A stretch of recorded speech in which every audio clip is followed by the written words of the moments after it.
Overproduced music videos can't hide a lack of originality in some groups' concepts. YG, I'm looking at you.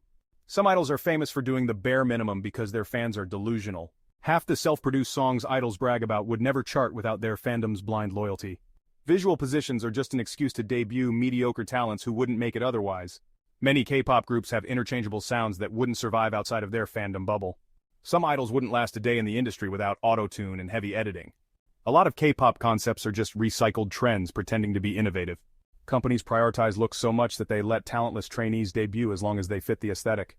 Some idols are only relevant because their group carries them.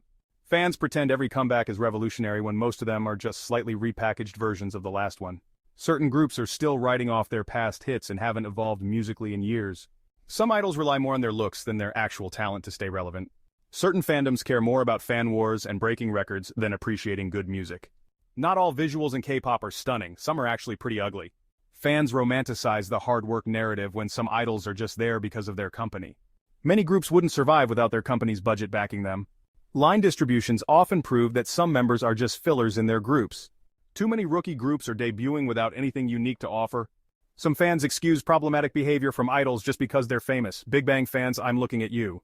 The obsession with trainee sob stories is well overused as a marketing tool. Some groups stay popular not because of their music but because of their fans' obsession with streaming and voting. Blackpink, for example. Idols who can't sing or dance well shouldn't be on stage no matter how hard they try. Overhyped collabs with Western artists often feel forced and bring nothing fresh to the table.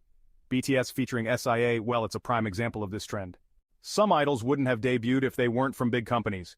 It's a reality that shapes the industry more than we might like to admit. Half the time, fans stan talent, but the real reason is just thirsting over attractive idols. It's a truth we can't ignore in the world of K-pop.